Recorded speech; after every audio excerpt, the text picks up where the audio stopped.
Hey guys. Oh man. Today is the day. It's Daytona Day, guys. Well, I don't think they say that anymore, but I'm saying it right now. Today is the day. It's Daytona Day. Man, I'm just so excited, man. Uh, the off season is officially over. Uh, yes, we had the clash of Bowman Gray just over a week and a half ago, but that's not the official start of the season. That's still just a, you know, preseason exhibition race. So we've gone through, qualifying, the duels at Daytona. We've gone through the truck race, the formerly known as Xfinity, now O'Reilly Series race. We had the ARCA race yesterday afternoon. Uh, Shout out to my new favorite driver in the ARCA series, Thomas Annunziata. Um, and, uh, you know, we've had all the practices, all the cars are ready to roll. Uh, Only bad thing that I could say is that the race had to be moved up an hour from 2:30 original start time to now 1:30 because of impending weather. So it looks like we got spoiled last year with the weather, but it's okay. It's okay. You know, looks like the forecast that I saw last night um, projects that we'll be able to get this entire race in. Looks like it's not going to rain until about 7:30, maybe 8:30 tonight, local Daytona time. You know, when you're a racing fan, you look up all the forecasts for the racing for whichever city they're racing in that weekend. So, just happened to look up Daytona's forecast for this whole weekend, and it was looking pretty good until Sunday night. So let's just see if we can get this entire race in. I pray that we do because I work tomorrow. So, you know, let's see what we can do. But anyways, let's hop right into the video. It's your boy Sam. This is Let's Talk NASCAR. And this is another episode of Ripping the Boards, man. Uh, it's been a few weeks since since I've talked to you guys. Um, just going through some personal things. Just, pray for me. Uh, got a lot going on in my life, mentally, physically, even spiritually. Um, I won't go too deep into it, but just it's been a trying time. Um, and I didn't really want to get back in front of the camera also until I got a cut. Like look, I keep setting myself up with a good cut. Got myself the drop fade all the way around. Crispy front line. Took my beard down, shaped it up. All that good stuff. Um, I know I said I want to get in front of you guys raw and real as I can. Maybe a little bit crust in my spine, but looking like a crackhead, that's another thing. Yeah, I don't want to keep doing that. I want to look somewhat professional at least.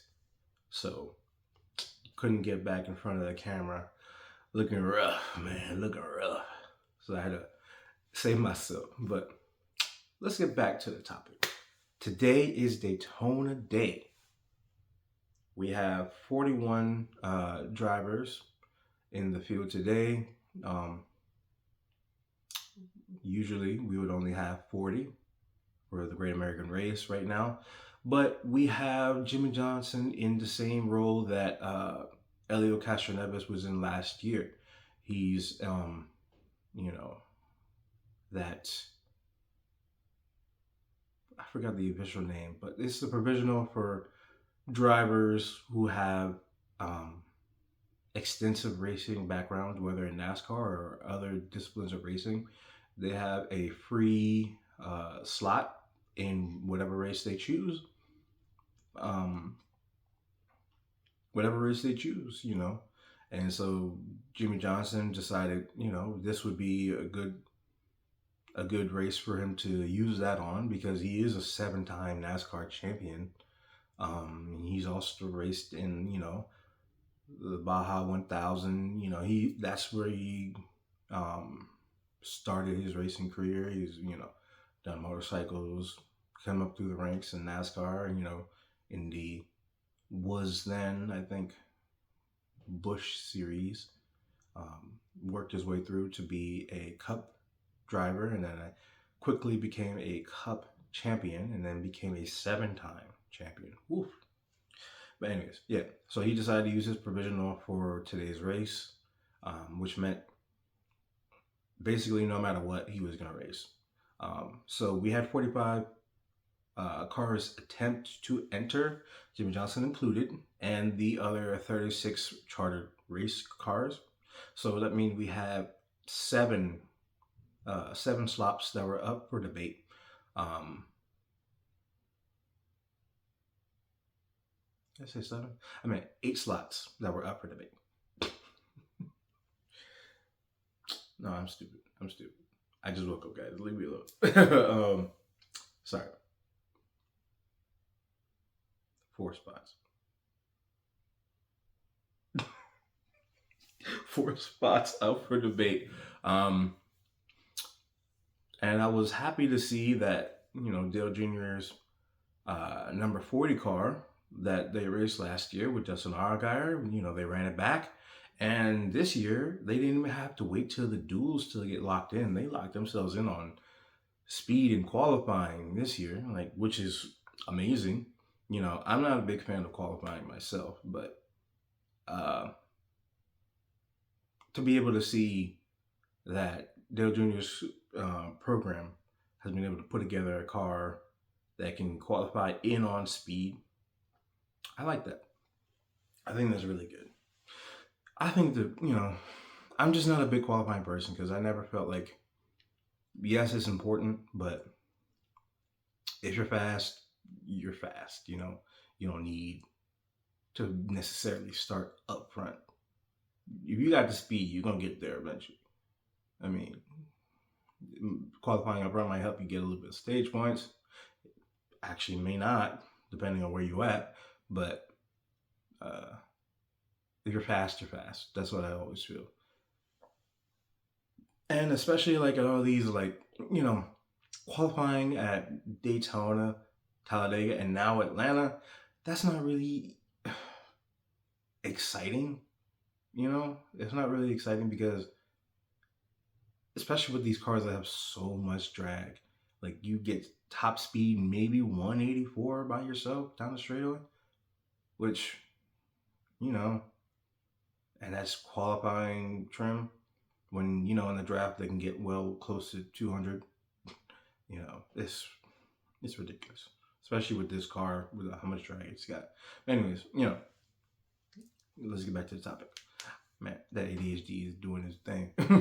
But yeah, good to see Dale Jr.'s car qualify in on speed this year instead of having to wait till the duel to race his way in. So that's a big plus. A notable driver that's not going to be in this year's race is Anthony Alfredo, who is a regular in the O'Reilly series. His car was disallowed after Thursday's duels. An unapproved, I think, adjustment. So it's not like it's they don't do racing terms, but that they do qualifying. And if your time is disallowed in qualifying, you're the very last car. And since we had so many entries for this weekend's race, he's just not going to race. People were saying, oh, he had an opportunity to switch with BJ McLeod, who was able to make his way into the field because of, I'm not exactly sure. I didn't get to watch the duels.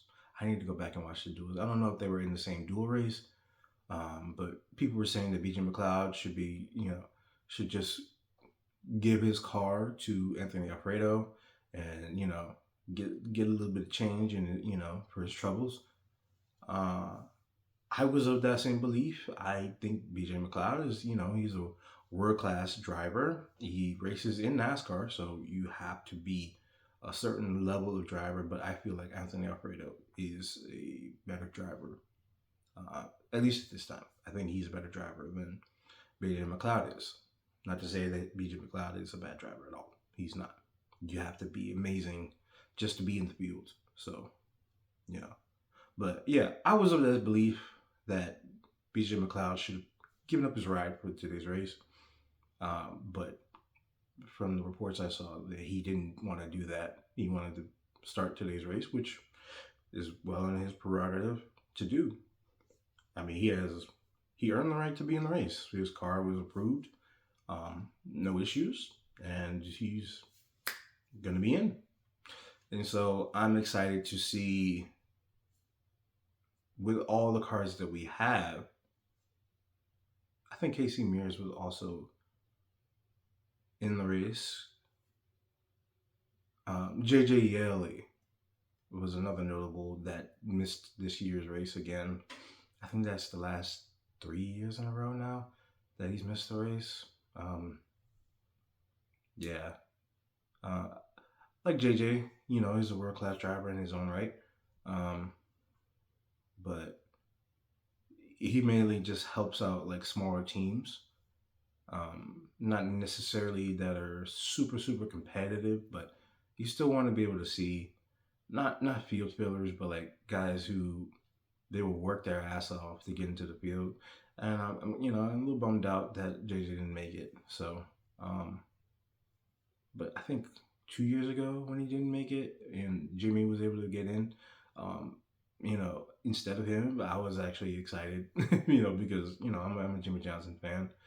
But it's you still the whole garage is one big family, so you're happy for one guy, but you're sad for another guy, because I grew up watching both of them. Been watching NASCAR since literally 2000. So yeah, just a little bummed out, but happy to see Seven Time get into that race. Happy to see Seven Time get in this race, but you know, this year wasn't at JJ Hilla's expense.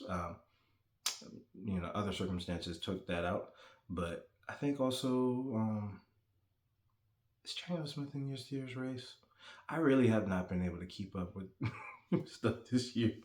Uh, been really busy doing my own stuff, man. Um, for anyone who's interested to know, I drive coach buses. So I drive coach buses for a private company.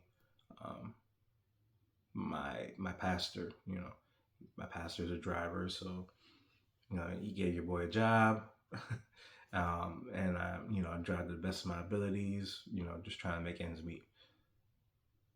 Yeah. So, what should we talk about next? Oh yes. Um, I didn't watch the duels, so I think Chase Elliott won and Joey Logano won in their respective duels. So congrats to them. Uh, I'm not a big Joey Logano person. I don't. I think he's two faced and quite frankly fake. Um, try to be buddy buddy out of the car, but in the car you wanna be an absolute menace. I mean, you're paid to go win, which he's a winner. But I feel like just don't like how he drives. But anyways, congrats to them in their duels. So that means they'll be starting in the second row of today's race. So the front row was Kyle Busch on the pole, Chase Briscoe, and then you have Chase Elliott and Joey Logano, the two dual winners, and then everyone else in their respective finishes after. So I think it's gonna be a great race today. Even though we have similar aero package that we've had, with the Gen 7 car, I think these guys have figured it out in a way that they can race. Like even at Talladega last year in the fall race, well, even in the spring race, it was a much better product than we've seen, earlier in the Gen 7. Like you could actually, the guys actually made passes. They know, like, you don't need to stick with your teammates all the time. Like sticking with your teammates all the time, that's how you also end up in a wreck together. you know, circa, you know, the Toyota cars in last year, I think, was it last year? In the spring Talladega race where they were going max speed, and then, next thing you know, they all wrecked together. And it took out 6 of the 7. No, I'm sorry. That was 2 years ago. Sorry. Talladega was able to go on and win that race, but most of the Toyotas wrecked together because they were going, you know, trying to go max speed, going 3 cars in a tandem. That's never going to work, boys. But anyways, I've never been of that. I never liked the manufacturer orders. It was like, oh, you work together, or you're going to be pissed off. I don't understand how the manufacturers had so much power. This is NASCAR. Yeah, you're in the sport. You have a lot of support in the sport, but you're not the sanctioning body. You shouldn't be telling any driver that drives for your manufacturer what they should be doing with their car. These guys are out here to win at the end of the day. Whether or not they choose to work together should be their own prerogative. They shouldn't be hearing from, their manufacturer on Monday morning. They're like, we're pissed off. You helped this one guy to win, and you didn't help one of our guys. So they did what they thought was best so they can get their own chance to win. Get the hell out the way, man. This is racing. There's one winner. There was one winner. And everyone else is trying to get to that winning spot. So, hey, I'm glad that manufacturer orders is sort of dying down. It's not gone, which I wish it was completely. Co-opetition is the best thing, I say, because then you get the most passing. Guys actually trying to take runs. That's a beautiful thing. That's what we need. So I say this to say, I think these guys figured out how to race with this car. We can consistently see 3 lines of cars now. Like 3 competitive lines, even when they're going max speed. So I think we should keep that going. I don't know if they did, but it looks like they trimmed off a little bit of the spoiler. So it's giving them a little less drag, but I guess they probably took away a little bit more of the power in the car. So I'm guessing in the draft, it's going to be, you're not as reliant on another car to be right up tucked underneath you, which is what we wanted in the first place. Yes, the draft should be important. The draft should be extremely important, but it shouldn't be you need 1 million cars behind you just to pass one guy. That should never be. Anyways, I don't want to ramble. This video is already 19 minutes. I'm just excited for today's race, as you guys can probably tell. And let's get it, We're less than 2 hours away from the start of today's race. So I wanted to get this video out. I show my face, say that I'm excited for today's race. And, real quick before I go, I'm not sure who I should go with. I wasn't able to see all the cars on track. I saw the first practice on Wednesday, but I've been busy. I was barely able to catch most of the truck race on Friday night, and then the O'Reilly race yesterday. I wasn't able to watch any of the ARCA race. So, yeah. I don't know who I should go with for today's race. I could say, a safe bet would probably be. Mm, who should I go with? Who would be the safest bet?